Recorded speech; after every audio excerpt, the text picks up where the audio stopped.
it was terminal, inoperative lung cancer, and radiation wouldn't do any good because of the multiple tumors I had in my chest, and that chemotherapy was only to be given as a palliative treatment. I was just devastated. You know, in fact, I told my wife, I says, "You're looking at a warmed over corpse." And I said, "There just ain't any hope." And she said, "There's always hope." So I started praying about it, and the Lord said that, kind of told me that there was something out there that I needed to find. I discovered the glyconutrients at late January of 2004. I immediately went on them and stayed on them until July of 2004, when the CAT scan that they took for preparation for my chemo treatment had shown that my large tumor had shrunk 3 centimeters, and now it was only 7 opposed to 10. And now they're not talking about any other tumors that I had in my chest. And they're saying now, since you only have this one and it's small, that radiation could be tried. So I went on radiation for 2 months, and in January 31st, my doctor said that I was tumor-free. I think every household in the world is gonna have somebody on it at one time or another, because this stuff works, and it's got scientific evidence behind it, and there's just no reason why somebody shouldn't try it. When he was 11 days old, he was in a car wreck where his mother was killed, and they rushed him to the hospital. He had a traumatic brain injury. He had, shortly after they took him to the hospital, he had a stroke. And the stroke more or less paralyzed his throat. So he's 3.5 years old now, but he's been unable to eat all this time because he couldn't swallow. The doctors had said that he would never be able to live on his own, that he'd never be able to take care of himself, because when they did the MRI, and we've got the pictures of the brain scan, probably 2/3 of his brain is dead. We started Caleb on the products in November. February 8th of this year, we have fed him with a feeding tube for 3.5 years, his Mickey button. And February 8th this year, he ate his very first meal, swallowed it. He's eating all of his meals through the day by mouth now. We still have the feeding tube in there because we put his nutrients through the tube of a night to make sure that he gets it all down. They did an IQ test on him, and his IQ was just 65. They did an IQ test on him last month, and it's already come up to 86. So we're just... And the only thing that's changed in this little boy's life is the glyconutrients. Are the glyconutrients. And in 3.5 years, he hadn't made any progress whatsoever. The doctors just kept putting him on one medicine after another, seizure medicine, this medicine, that medicine, and asthma medicine. I mean, and it hasn't been to the last 4 months that he's off all the medicines, and we really see a difference.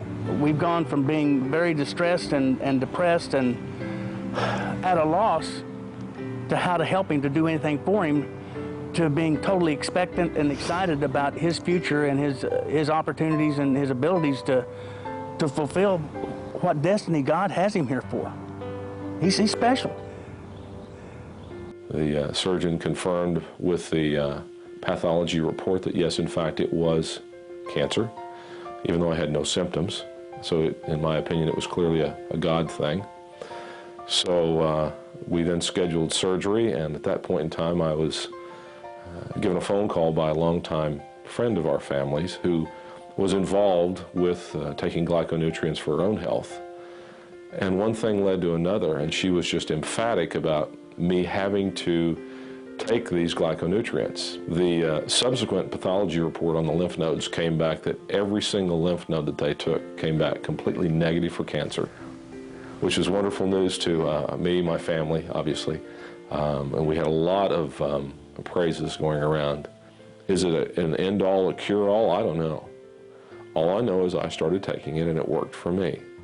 All I know is that other people that I've suggested look at it have taken it and it's worked for them. So I guess the overlying answer to that question is be open-minded and find out as much information as you can. Talk to people who have experienced a benefit. It's the most important discovery, in my opinion, the most important discovery, the most momentous discovery in medicine in the past 100 years. And I've lived most of that 100 years now. I'm at the age of 90 plus. I've been in medicine for the great majority of those 100 years. And I've seen medicine and wrote a book, in fact, about my experiences. I've been in medicine since before we had anything, and now we've got all the wonderful things of transplants and implants and wonder drugs, and now the genomes, the DNA stuff. But still,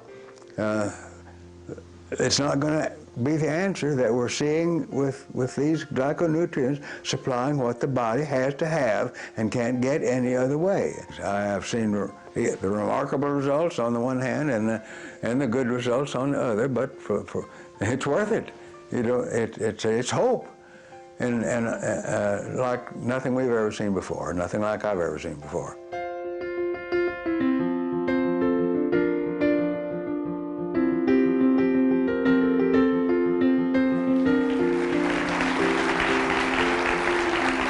Well, good evening. Thank you all for being here. We're going to share with you tonight some information that could dramatically improve your life. And if I communicate with you effectively, I believe that you will leave here thinking that this was one of the most important evenings of your life.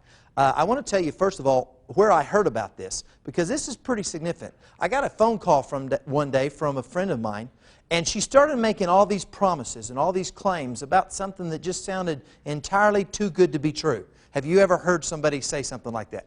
And immediately you begin to walk away and back up. You're not sure about what you're hearing. Well, I told her I really appreciated her calling me. I really appreciated her sharing with me, but I just wasn't interested. See, I've been a student of health for about 15 years. I wanted to be a veterinarian when I was a young man, but my family didn't really have the money to send me to college, so I chose to do something else. But I've always had a fascination with science, and when I was turned on nutrition, it became kind of a part-time hobby, and I've been a student of that for about 15 years. So she was making all these claims that I had heard before that never really came to pass, and so what happened was I wanted to dismiss it. And I told her a second time, I really appreciate you calling me, but I'm really not interested. She said, would you do me a favor if you're not interested? And I said, well, okay, I'll do you a favor. She said, would you just check this out for me and give me your opinion because I respect your opinion? And I said, well, okay, sure. So she sent me some information, and I listened to a CD by a medical doctor explaining some things, and I said to myself, if that's true, I've got to tell everybody on the planet. But I'm not telling anybody until I know it's true. I grew up watching Gunsmoke. Okay, I'm from Oklahoma. We're a western state, you know, cowboys. I grew up watching Gunsmoke. And I don't know if you remember Gunsmoke. That was a good show. They write songs about it, okay? But I grew up watching that movie, and every third episode, somebody was run out of town at gunpoint for having some snake oil product that didn't work, and I was not about to be one of those people. I didn't want to be categorized that way, so I wasn't going to get involved. And the other reason I didn't want to get involved is because what if you had some terrible illness and I offered you something that would give you hope and I made promises that didn't come true? That would be cruel. That would be mean to give someone false hope. And so for those two reasons, I was not interested at all. But she sent the information. I listened to the CD by the medical doctor, and I made those thoughts to myself. And those are the reasons why. But as I listened to it, I thought, if it's true, I got to tell people. So you know what I did?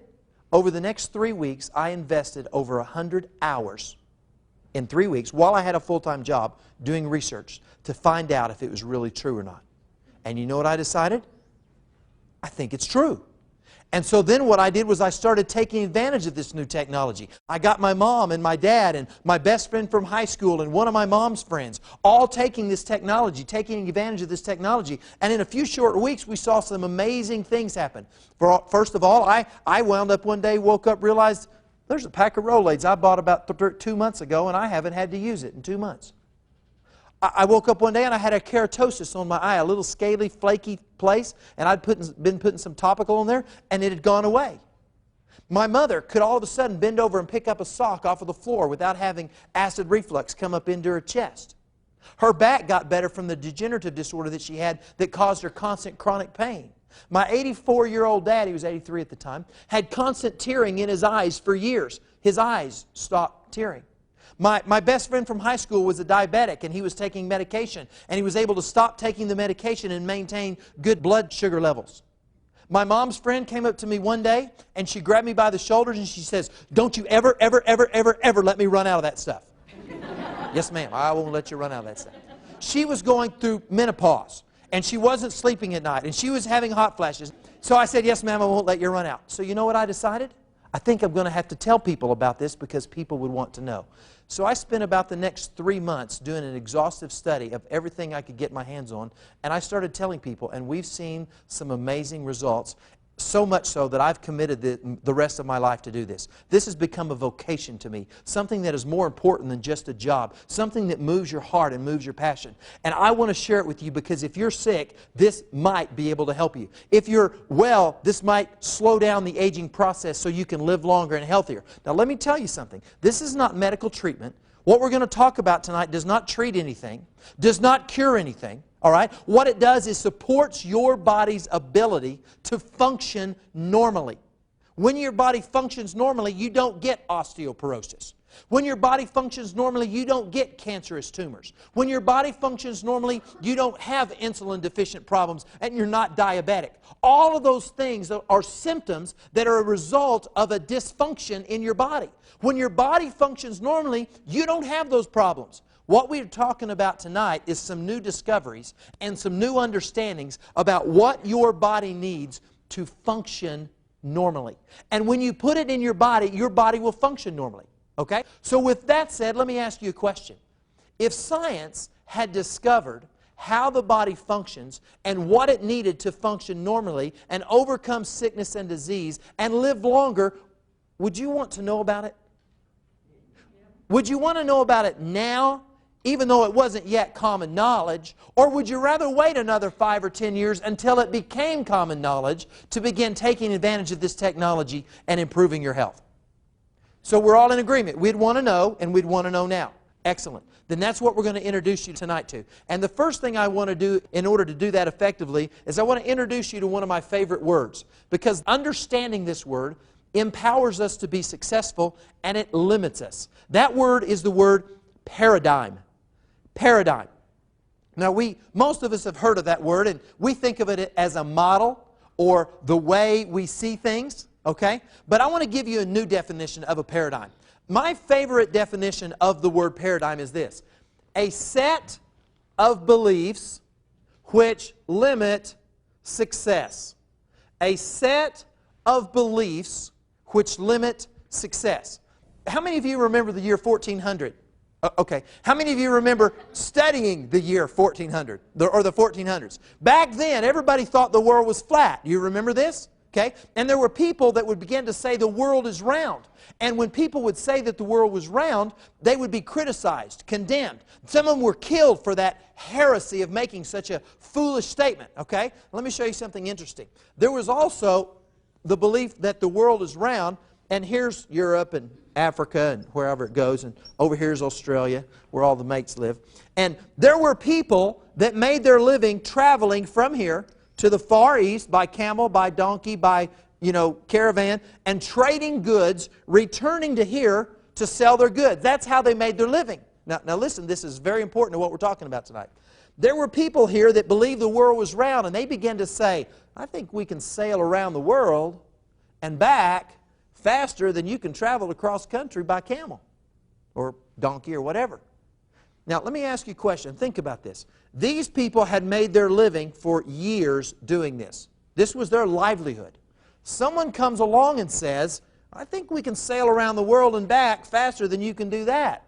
What do you think those people thought about that new idea? Are you with me? They weren't very excited about the new idea. They weren't very excited about it encroaching on their business interest. And I want you to understand that there are a group of people out there, and probably it's not really people, it's probably more industries, if you will, that are not open to what I'm sharing with you for this very reason. Does that make them bad people? No. Does that mean they're ill-intentioned? No. It just means they're trying to take care of themselves. Okay? So with that understanding, what I'm about to tell you is this. The world's round, it ain't flat.